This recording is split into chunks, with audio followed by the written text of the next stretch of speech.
Tourist गए थे, सबका स्टेटमेंट आ रहा है कि कश्मीरी मुसलमानों ने हमारे लिए जो एहसान किया हम कभी भूल नहीं सकते। मारने वाले भारतवर्ष के नहीं थे मुसलमान, और अगर भारतवर्ष के भी होते तो उनको मार दो गोली, कौन मना कर रहा है?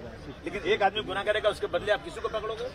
और इतना बड़ा वो किया। एक आदमी ये नहीं खड़े होकर बोल रहा है कि वाह भाई वाह आदिल, तुमने क्या काम किया, नजाकत तुमने काम किया, क्या क्या कैसे बचाया लोगों को, उसको बधाई आपको। ये कोई टीवी पे नहीं आके बोल रहा है।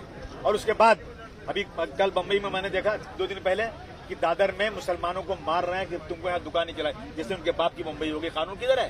संविधान कहता है कि इस देश में रहने वाला कश्मीर से कन्याकुमारी तक कहीं भी जाकर रोजी रोटी कमा सकता है, लेकिन इसी मुंबई के अंदर मारा जा रहा है और तमाशा लोग देख रहे हैं। और एक मिनिस्टर जब मिनिस्टर बनता है, एमएलए बनता है, शपथ लेता है, और वो जाकर इतना ओछा, इतना छोटे जहन का इंसान है कि इसका काम ही सिर्फ ये है। मैं तो कहूंगा फडणवीस साहब से, उसको एक ऐसा पोर्टफोलियो दे दो जिससे मुसलमानों को गाली देने वाला है। सर कल ही आप राज्यपाल को मिले? हम मिले, वही सब चीजें। मैं सीपी से मिलने जा रहा हूँ और मैं हर जगह जाऊंगा, मैं सड़क पर निकलूंगा, सबसे बोलूंगा, इसके खिलाफ आवाज उठाऊंगा कि ये जो हो रहा है इसको बंद किया जाए, ये जो नारायण राणे को मिनिस्ट्री से निकाल दिया जाए पूरे देश में। अब कहाँ बताऊं मैं? कहीं ना कहीं सर मुसलमानों को एक अलग नजरिए से देखा जा रहा है। मुसलमानों को ये इनको लगता है कि मुसलमानों को जितना अलग नजरिए से देखेंगे, जितना गाली देंगे, उतना हम सत्ता में बगैर कुछ किए हुए आ जाएंगे और हमसे कोई सवाल नहीं पूछेगा कि देश की बर्बादी हो रही है, देश का जो है इकोनॉमिकल हालत बिल्कुल खत्म हो चुकी है, महंगाई बढ़ती जा रही है, चाइना घुस करके हजारों किलोमीटर की जगह कब्जा कर चुका है, ये हो रहा है। उसके बाद आप जो सिर्फ और सिर्फ हिंदू मुस्लिम मंदिर मस्जिद कर रहे हैं, ये बंद होना चाहिए।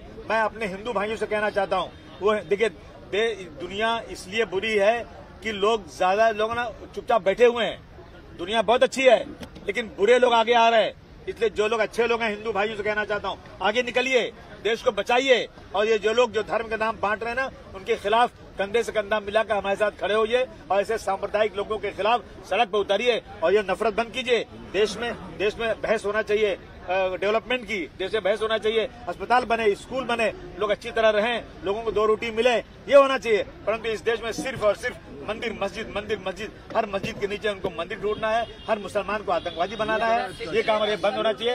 ये हम कमिश्नर के पास जा रहे हैं और उनसे बात करेंगे कि आप तुरंत जो है ना इस पे एक्शन लीजिए। केंद्र सरकार की पाकिस्तान का पानी बंद किया है। देखिए मुसलमानों पे अत्याचार हो रहा है और कोई सुनवाई नहीं हो रही है। ये जो बात है वो विक्टिम की फैमिली ने कही है कि धर्म पूछ के मारा गया, उस पे सवाल था कि देखिए ऐसा है ना, उन्होंने धर्म पूछा या नहीं पूछा मुझे नहीं मालूम, लेकिन सब कह रहे धर्म पूछा, तो मैं मानता हूँ धर्म पूछा, लेकिन धर्म पूछा इसलिए पूछा धर्म उन्होंने कि यहाँ धर्म पूछेंगे ना तो मुसलमानों के साथ ज्यादती होगी। वो दुश्मन है देश के, वो नहीं चाहते हैं देश के अंदर अमन सुकून हो, वो नहीं चाहते कश्मीरी बेचारे रोजी रोटी कमा सकें, इसलिए उन्होंने धर्म पूछा। कल आप राज्यपाल से मुलाकात क्या कहा उन्होंने कहा कि हम जो है आपने जो कहा है हम जरूर एक नोट भेजेंगे तो सीएम साहब को, डिप्टी सीएम को, और आज सीएम साहब वहाँ जाने वाले उनके पास, उनसे डिस्कस भी करेंगे कि महाराष्ट्र का लॉ एंड ऑर्डर खराब हो रहा है, आप तुरंत जो स्टेटमेंट देंगे उसको रोकिए। सर केंद्र सरकार कह रही थी पाकिस्तान का पानी बंद किया है, उस पर कैसे देखते हैं? गुंडा कर दी एक एमपी, मतलब ये इस देश में बोलने का वो पूरा जो है कानून खत्म हो चुका है, आजादी खत्म हो चुकी है इस देश के अंदर, आदमी अपनी बात कह नहीं सकता है। ये लोग जो चाहे कह दें, जो चाहे कर ले। हाँ, टायर फेंका गया उनके ऊपर, उनको मारने की कोशिश की गई है, ये सब देख रहे हैं, दुनिया देख रही है। मैं कहना चाहता हूँ तमाम जो लोग दबे कुचले लोग हैं, खड़े हो जाओ सुमन जी के साथ। आलवी साहब कल आप गवर्नर से मिले थे, मुलाकात किया है, आज सीपी से मिल रहे हैं। गवर्नर का स्टेटमेंट आया कि जो विपक्षी दल है उसको लेकर राजनीति कर रहे हैं।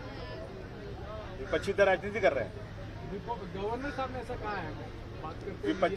विपक्षी दल जो है ना वो सच्चाई सामने लाकर आईना दिखा रहा है।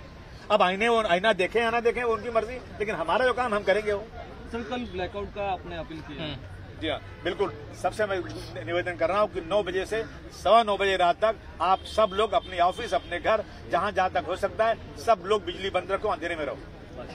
सर केंद्र सरकार ने सिंधु नदी का पानी बंद किया ऐसे बोल रही है, कितना सच है? आपको क्या लगता है इसमें? पाकिस्तान का पानी? अरे मुझे तो बहुत सारे लोग कहते हैं बंद ही नहीं हो सकता पानी, बहुत साल लगेगा, तो कहता 20 साल लगेगा, 100 साल लगेगा। बंद करो ना जल्दी, खाली बोलो मत, नहीं तो मजाक बन जाएगा हमारा।